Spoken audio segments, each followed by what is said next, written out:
Yan, shout out, magandang araw po sa ating lahat. At ngayon po ay punta po tayo dito ngayon kay Lola Damiana. At meron po tayong titingnan para po sa pag-aayos po nung bahay ni Lola.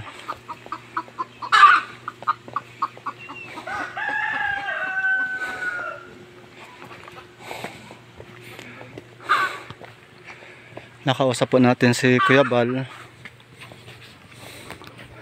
At ako po yung kinausap para po ayusin o palitan ng yero yung bahay dito ni Lola Damiana.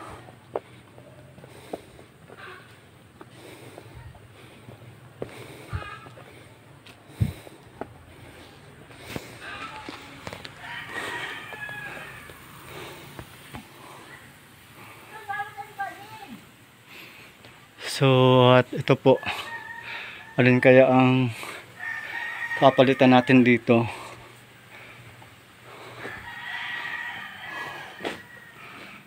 Itong kusina. Itong kusina ang tumutulo na. Yan po, basang-basa dito. Oops.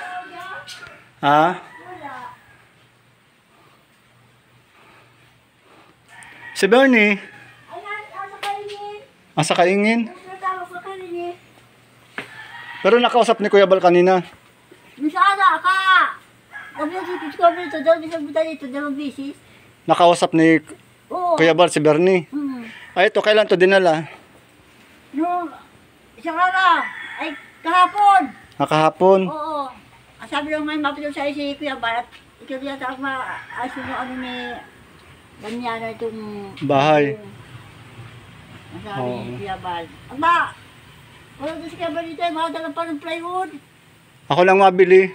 Naisasapi yata dito sa ganyan sa kahon. Oo. Mabulot yung yero. O, isasapin yan, Oo, sinasapin. ganyan ni Kuya Bal. Oo, so yun po mga kalingap. Ito palang bandang kusina ang papalitan natin. Oo. Bulok na rin po talaga yung kahoy dun. Oh. 1, 2, 3, 4, 5, 6, 7. Yan, so 7 kahoy ang kailangan. So sana tama yung ano. Then ito po yung mga sira na din. Walang natutulog dito? Wala. Ako ang matutulog dito. Kaya ko daw matulog. Yung ano mo sa kon, yung katri, tagilid yung natin ng aso. Alin? Hindi ka ng aso yung katri dyan. Kaya, Bakit sira na ba yung pinto? ay paano pa? Wala may kandado yan. Nabuksan talaga yan. Wala na itong kandado? Wala yan sa nabuksan yan. Wala may nasarahan. Nabuksan yan. So yan, sige. Nabuksan yan. Wala din kandado yan. At sabi ni Kuya Bal, mabuta sila dito pag... Kaya nakausap po kanina si Kuya Bal. Oo, ito pala mga kalingap, may mga... Kasama ito yung dinala dito.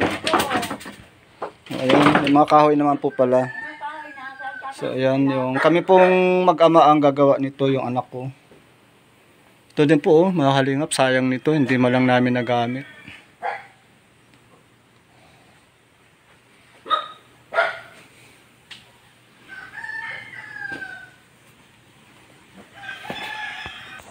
So yan po mga kalingap, puntahan natin si Kuya Bernie doon sa kanyang kaingin. Yung kaingin po ay yung pinagtataniman niya ng mga gulay. Puntahan po natin siya para makausap natin, makumusta si Kuya Bernie. Yan si Kuya Bernie po pala, senior citizen na pala siya. 60 years old na si Kuya Bernie.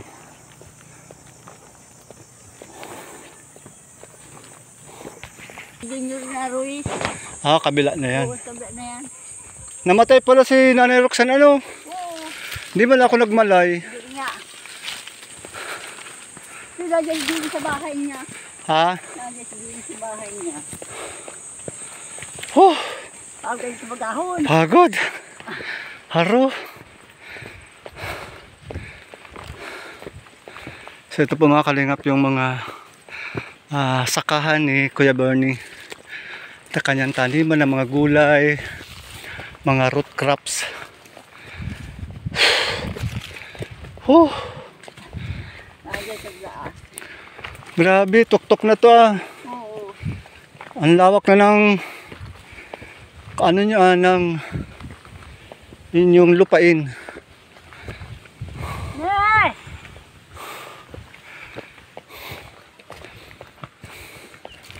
Wala baga. So yung mga kalingap, ito po yung ano ni Kuya Bernie. Kanya pong pinagtataniman ng mga kamote, kamuting kahoy. Ayan, at yung kabila po na yun, yung may blue pink na yun, yan po yung bahay ni Tatay Jimmy. Ayan, so magkatapat lang po sila. At yun nga po nabalitaan ko pong namatay na si Nanay Roxanne, nakalibing na. Late na po yung aking information na nasagap. Kaya wala na po tayo naging update. Pero kung may pagkakataon po ay mabisita po natin si Tatay Jimmy dyan. Makumusta po natin si Tatay Jimmy. Sa ngayon po, hindi pa ako makapunta doon kasi tatawid po kasi ng ilog. So, okay lang. Wala si Kuya Bernie. Ano yung mga mga kamote mo, may laman na yan? Nakahukay na kami dyan. Ayan po oh, ang ganda oh. Malabay kamuti niya, sinukay na ng kamuti.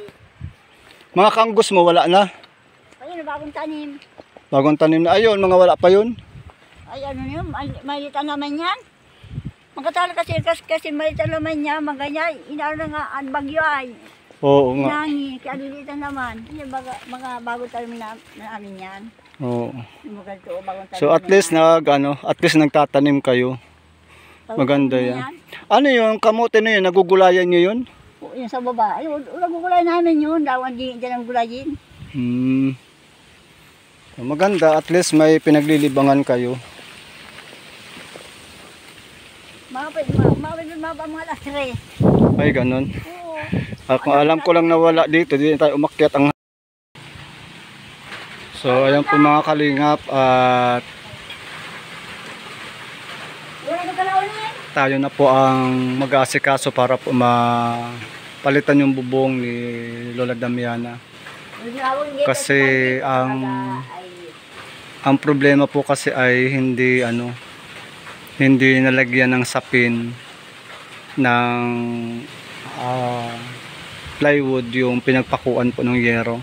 Tendency po talaga kasi niyan, kinakain po talaga ng kinakain siya ng yung asim ng coco lumber, kinakain yung yero. Kaya maaga po siyang nasisira. Galing kami doon sa bundok, wala kayo. Wala nga po sa tower. Nasa tower? May dala sa ako yung bagong tower. Kaya po. Wala sa tower ng Darani. Maba din yun. Ay kung kailan pa mamawala yata si Pandig. Hindi pa, hawi na yun. Nasa tower lang ng Darani. So ayan po, at meron na po tayong yerong gagamitin. Provided na po ni Kuya Bal yung yero natin.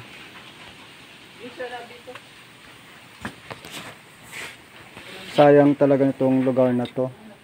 Pinagpalang lugar na halos kalingap ang ang nagpagawa po nito. And thank you so much po sa mga sponsor po natin. And syempre po yung sponsor po natin sa pagre-renovate nito pong bubong ni Lola Damiana. Isang pribileyo po na si Kuya Panding PS po ang naatasan na mag-ayos po ng bahay ni Lola Damiana.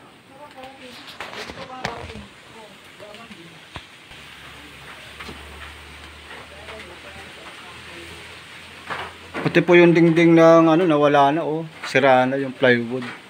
Mga ano pa po ang kailangan nito kung aayusin talaga po natin. Mga 3 plywood pa ang kailangan nito para as in maayos talaga yung ano. Katulad po nito, palitan na po yan. Yan lang naman po yung mapapalitan po natin. So far, okay pa naman po yun dito sa loob. Ito oh. Ayan oh. Dapat malinisan din talaga ito kasi inaanay na. Wala na rin pala po ito.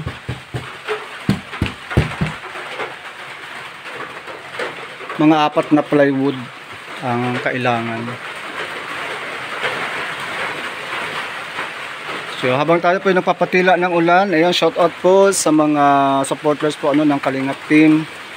Yan po sa lahat po ng mga sumusuporta kay Kuya Bal Santos Matubang. Ayan, shout out po sa inyong lahat. At syempre po sa mga sponsor po natin, walang sawang tumutulong sa atin po mga kababayan dito po sa Camarines Norte. Ayan po, sayang po nun, nabulok na rin. Sayang wala si Kuya Berno.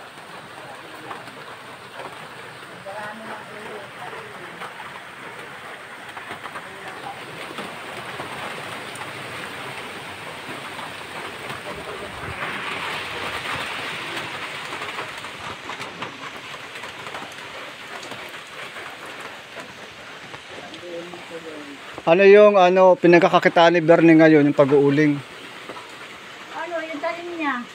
Hindi, ito sa nauling. May nabili man ng mga bunga nung nyo? Yung tanggos. May nabili. Ano siya nakabibinta? At least may nabibinta kayo.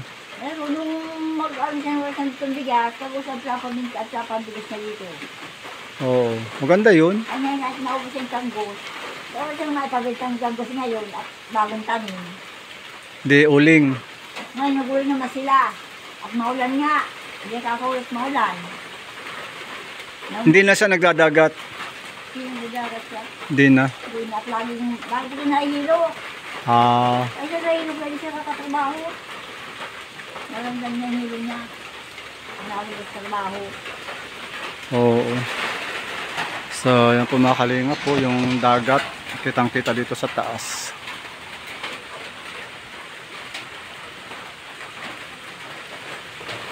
Sayang, walang nakatira. Hindi nakatira. Ako na lang mapunta dito. Hindi na mapunta dito si Kuya Bal. Yung doon sa bahay nyo, may natulog pa doon. Meron. Meron pa din. May matapad. Kahit yabal yun, may matapad na nga yun. Yung bahay na taas, may matapad na rin yun. Diyan na rin kayo natulog. Diyan. Itong tatlong karama, dyan natulog. Ikaw. Yung sa kabila, ito kasama din yung bahay ko sa kabila. Kahit ako mag-araw, paggabi yung dalawang tapad niya. Okay. Sige po mga kalingap, maraming salamat. At balikan po natin ito sa mga susunod na araw. Madali lang po yan. Para maikasa po natin yung yung pagpalit po nitong bubong. Ayan. Salamat po sa sponsor ng renovation po ng bubong ni Lola Damiana. So marami pong salamat. Punta na ako. Sinat, makagulan ang pagkakas. Oo. Siyon, madulas.